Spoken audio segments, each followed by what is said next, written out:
Take your dealership to the next level with the strongest team in automotive media. Over 8 million total video views and over 4 billion total impressions. CBT News, dealers' most trusted source for news, content, and analysis. Welcome to CBT News with Cheyenne Malone.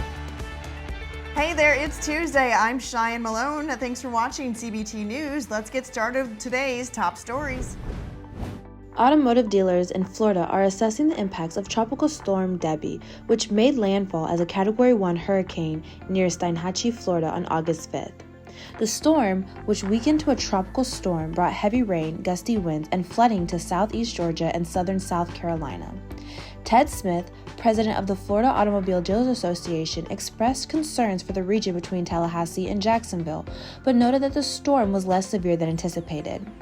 Tom Moore, COO of Morgan Auto Group, reported power outages at some dealerships.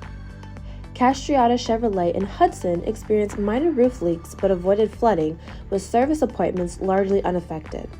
However, the full impact on business operations remain uncertain as assessments continue. Lucid announced on August 6th that its largest shareholder, Saudi Arabia's Public Investment Fund, will inject up to $1.5 billion in cash to help ramp up production of its new Gravity SUV. This funding, which includes a $750 million purchase of convertible preferred stock and a similar amount as a credit line from PIF affiliate IR Third Investment, ensures Lucid remains funded through the fourth quarter of 2025. CEO Peter Rawlinson stated that the funds will be used to tool the Gravity SUV and build a factory in Saudi Arabia with an annual capacity of 150,000 vehicles. Despite a wider than expected loss per share, Lucid reported second quarter revenue of $200.6 million, surpassing analysis estimates, and delivered a record of nearly 2,400 vehicles in Q2. The company also plans to launch a more affordable mid-size car by late 2026. Nissan is reducing its U.S. salary workforce through a voluntary severance program due to faltering fortunes in its second largest market. The buyout packages target white-collar employees aged 52 and older in non-manufacturing roles and 55 and older in manufacturing. Nissan, which employs about 21,000 people in the U.S., aims to, quote, optimize business operations and remain competitive, according to spokesperson Kyle Bazemore. This move follows similar buyouts in 2019 and 2020 and reflects broader industry trends as new vehicle demands cool.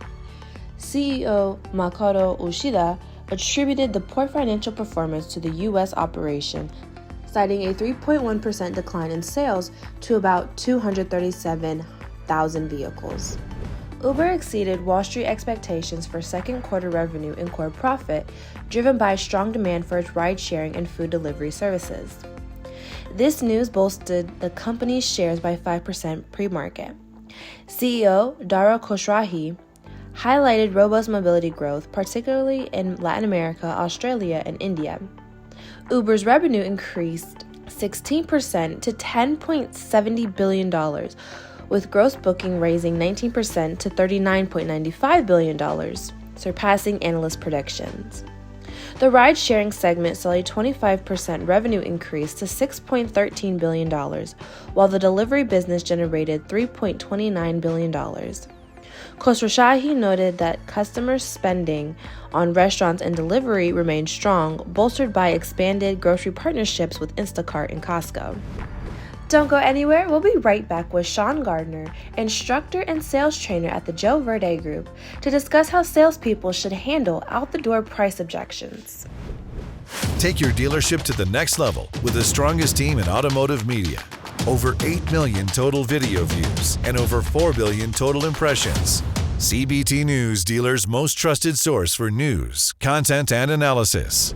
A lot of people come into dealerships, as you know, and they'll say, okay, what's my out the door price, right? Yeah.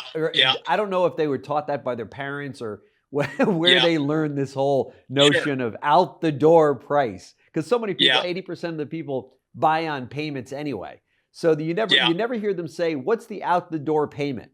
But they are focused on what's the out the door price. So I'm going to let you pick it up right there. What do you say to a customer that says, give me your best out the door price? Yeah. All righty. Well, I mean, you heard it when you were on the floor, right? Yep. Absolutely. I heard it while I'm on the floor, and salespeople are hearing it today. What's your best out the door? All we want is your best out the door price. That's right. Is that what they say? So we were just in a big workshop up in Northern Virginia, back-to-back workshops, great organization. But salespeople were even coming to me during the breaks, and they were just asking or telling me all their customer wants is the best out the door price. So yeah, right. If we're going to get it a lot, we need to learn how to handle it, right? Yeah.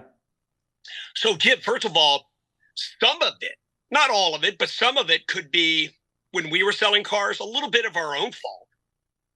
You know, we're out on the lot, we're building rapport, and we're investigating, and we get into a price conversation maybe a little too soon in the selling process. Right.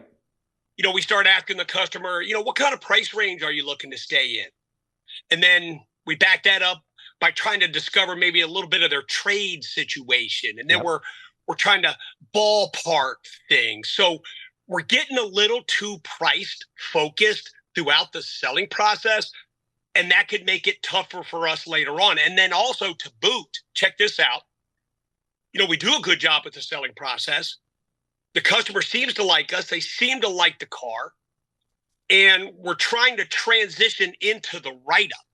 You remember the write-up, right? You're writing the customer up. And a lot of us, I know I was taught to, as you're writing them up, you got to kind of firm them up.